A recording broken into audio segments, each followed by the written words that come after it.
So here's a hot take. Women are people. Sorry. Sorry if that's inconvenient for anybody. Sorry if that messes with anybody's plans to whack off to their gazungas. But women are human beings. And they deserve to be treated with respect.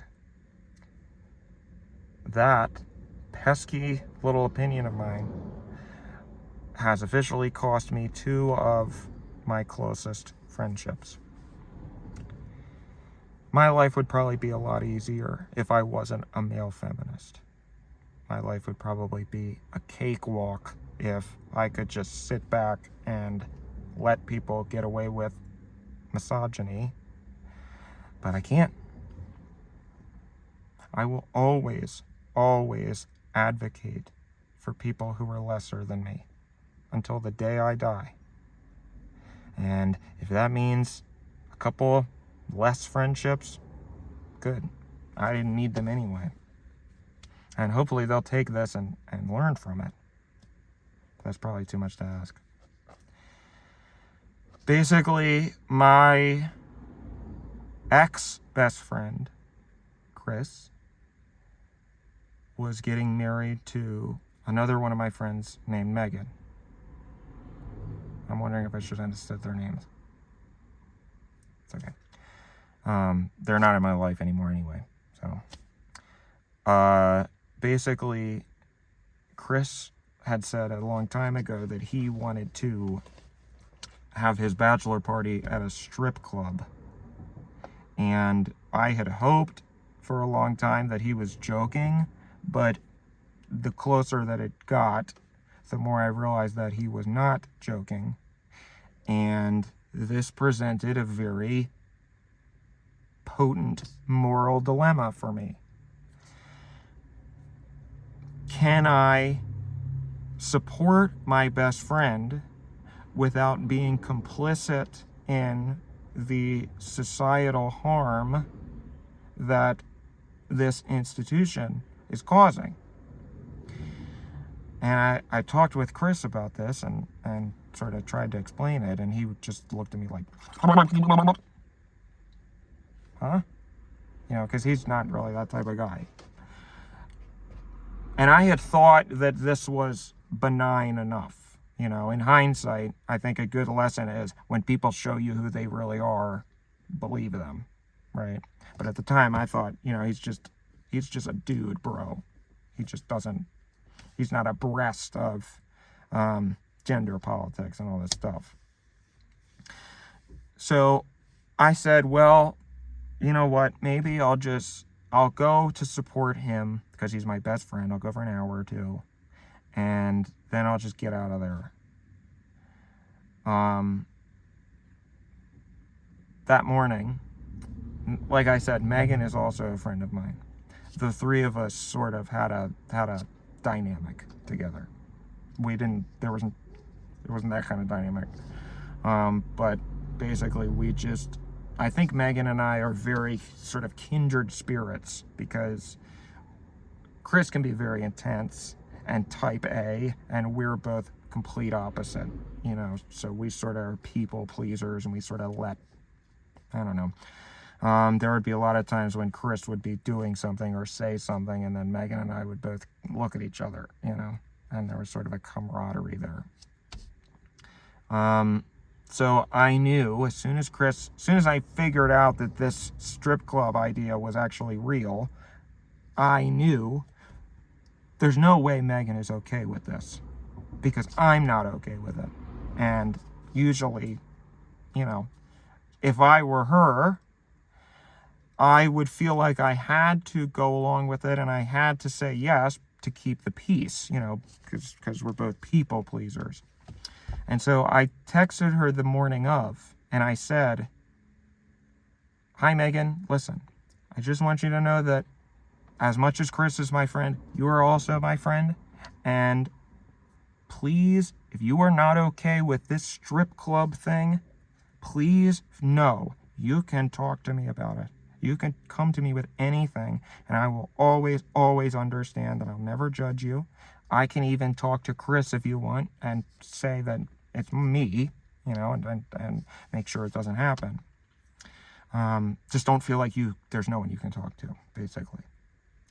And I sent her that, and she kind of blew it off and said, no, it's okay. It's thanks, but it's just a fun thing. It's not a big deal. And so I heard that, and I said, okay, that's a Chris line if I've ever heard one. That's probably something Chris said, and she's, just being a yes man, or a yes woman, excuse me. But I dropped it, and I said, whatever, just know that you can talk to me. So the strip club was in Vegas. And I said, I don't drink. So I said they were all going to take some sort of party limousine bus to the strip club. And I said, I'll just drive and I'll meet you guys there after. It was a tough finding parking, which is probably why they took the bus, but I was fashionably late, I guess is the point. And as soon as I walk in, I felt like I was about to cry, because it is like you took my idea of hell and represented it in a room. Because the whole place is filled with men who are just leering and, drooling, and you can feel their musk, staring and ogling at these women, these young girls who are up there, 85% nude, and they're doing all sorts of stuff, begging for money, begging these men to throw money at them. And I literally wanted to go into that back room and find Big Joe, or whoever the pimp in charge of this place is, and I wanted to beat him up myself. But I said, just try to stomach this long enough that you can make an appearance and you can say hi to Chris and you can support Chris, and maybe try to make someone's night better. That was my challenge to myself. Try to find one of these girls and improve their night a little bit, if you can. So the way that basically it worked was there were women on the stage, and the most sickening part to me was watching them afterwards. They would get money thrown at them, and then they would kneel on their hands and knees on the stage, on the dirty floor, and they would be forced to gather up all of the bills that had been thrown at them and scoop them up on the floor, and then collect all the money themselves that way. At first, I got up a couple times and I helped the girl, get the money, and then she was like, no, sit down, and I got yelled at, because I'm sure that she was probably afraid that Big Joe was going to come out here and beat both of us up, So that was the stage part. And then on the floor, there were other girls walking around who were giving the men lap dances, which I had heard of it before, but I guess I had just never seen it with my own eyes in person. It was basically there's basically two layers of fabric preventing that from just being intercourse. I don't like blowjobs. I don't know if I'm allowed to say that in this video, but the reason I don't like blowjobs is because the power dynamic makes me very uncomfortable. I do not like seeing a woman, or a man, really, kneeling down and degrading themselves as if I am, Mr. Big Man. I don't like that. And so for that same reason, I don't like the strippers. I don't like the lap dances, you know. And so I just find it very, very disgusting. So women would keep coming up to me and offering, you know, their services. And I would sort of say, you know, it's okay. Goodbye. You know, you don't have to worry about that with me.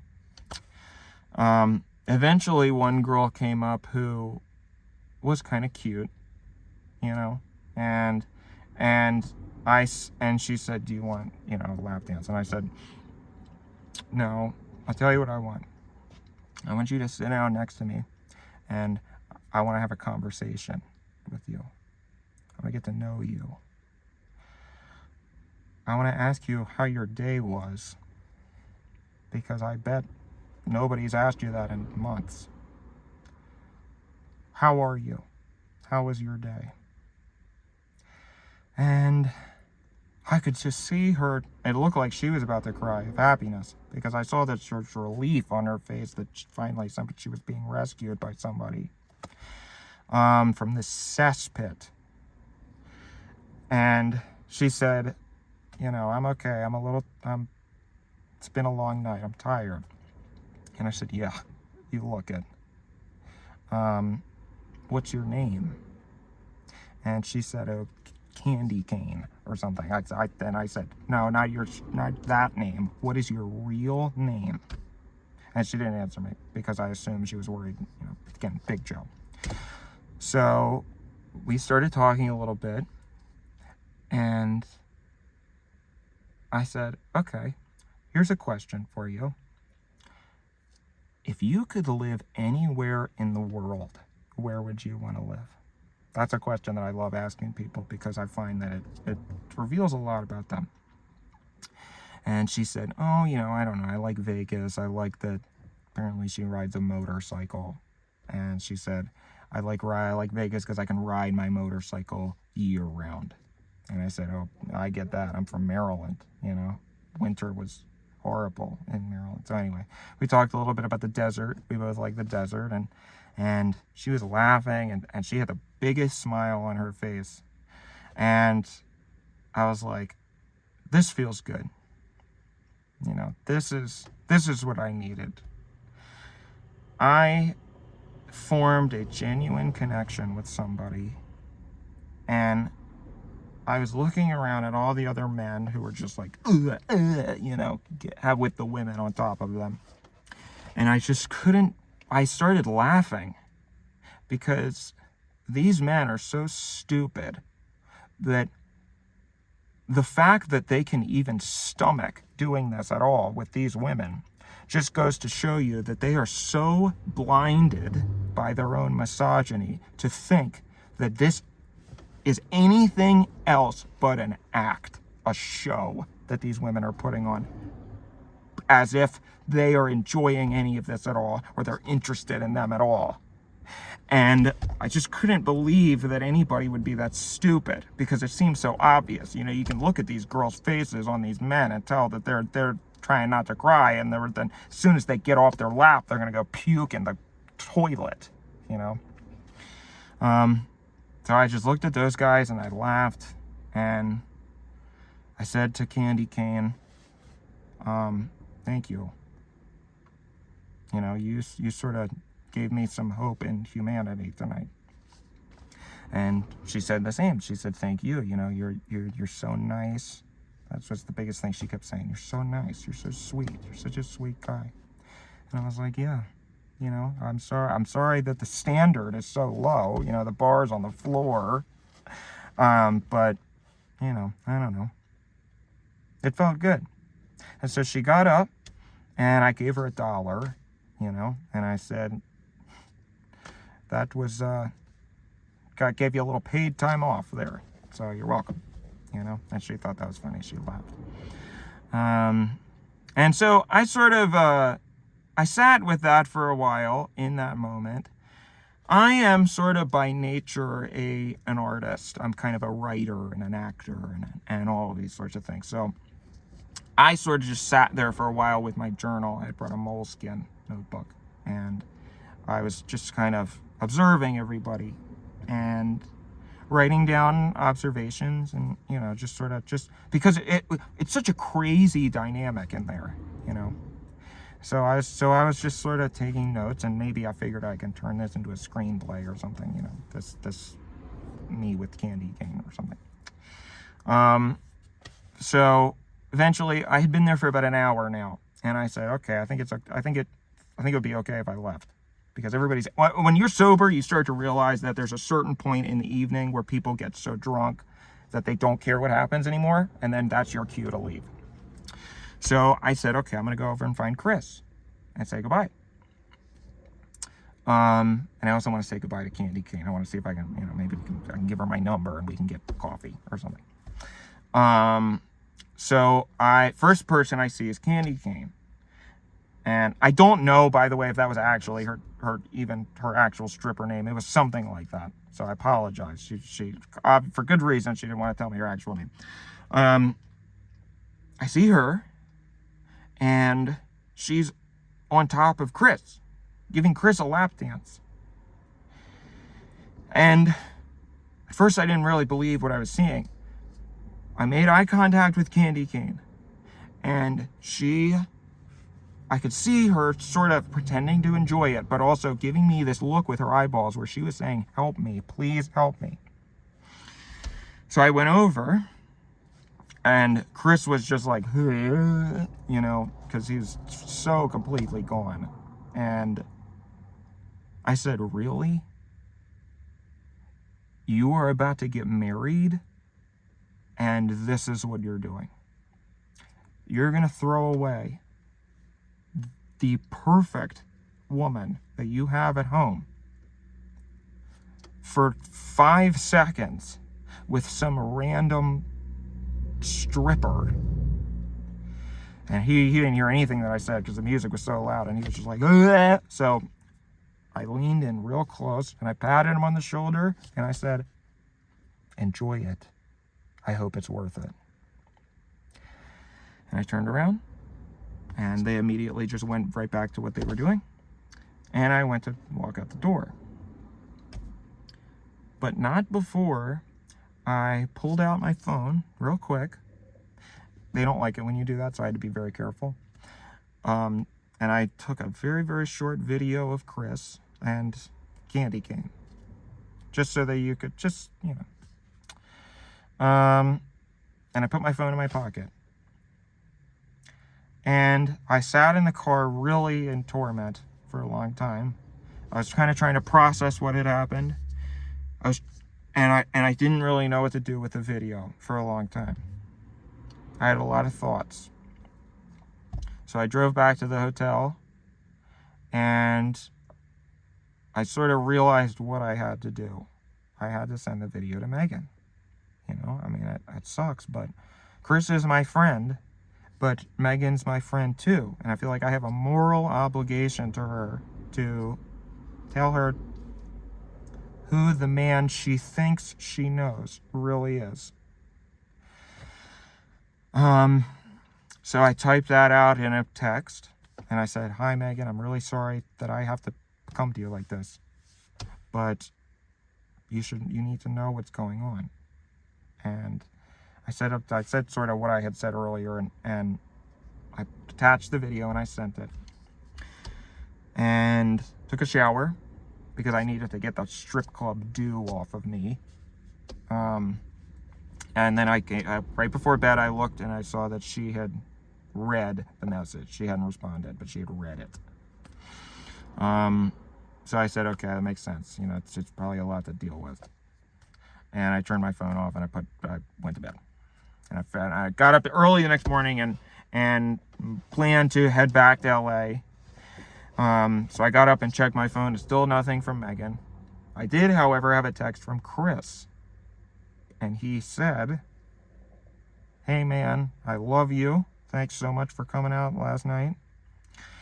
You're my best friend. I know that you don't like that sort of thing, but it meant a lot to me that you came out. And I was like, I'm sure it did, pal. I didn't respond because I was just like, ugh. He's really gonna pretend that everything's fine after that. He probably doesn't even remember that I talked to him. I bet he doesn't even remember what happened, but I have video. So believe me, Buster, you are in for a real treat when you get home. The chicken is coming home to roost.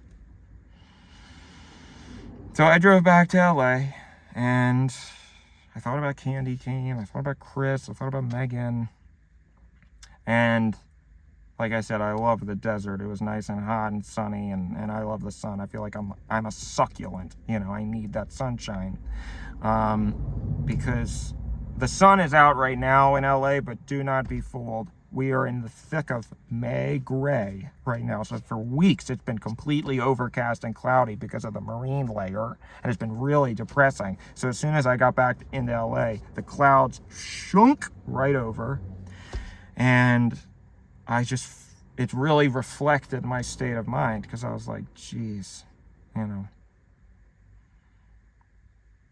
And once I got out of the car and went into my apartment, I saw that I had a text from Megan. And the preview said, "Hi, thank you so much for reaching out, and all that." So first I said, "Oh, this is going to be good, But I opened the message, and it's very, very long. She had sent me a whole message where she was saying all these things like, thank you for getting in touch, but I'm uncomfortable, was what she said, with your attitude about this.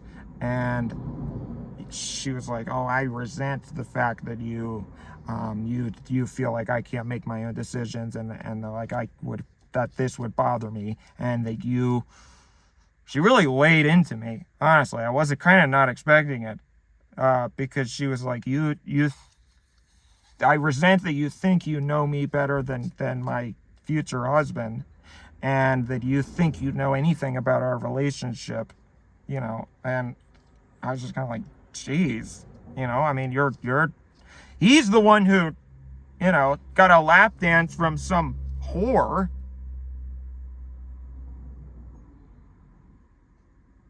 I'm sorry. I shouldn't have said that. I don't know, actually. I'm sorry. I've never said that word before.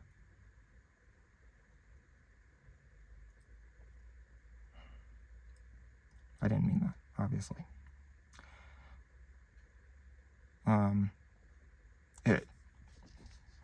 So anyway, I just was super, super confused by that message. And I started responding kind of in anger.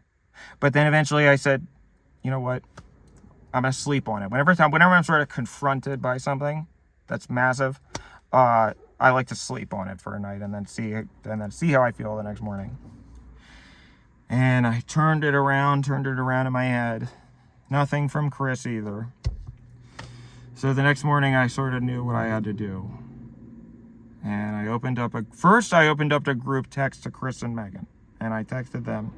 And I said, "Guys, I love you to bits. But for personal reasons, I would not be comfortable going to your wedding anymore. So I'm not going to come." Sent. No answer from either of them, but I didn't need one. And then I opened up the boys' chat, which was the one that we had sort of used to coordinate the bachelor party. And I typed out some thoughts that I had been thinking for a long time. I basically said, "I just want you guys all to know that you are misogynistic pigs.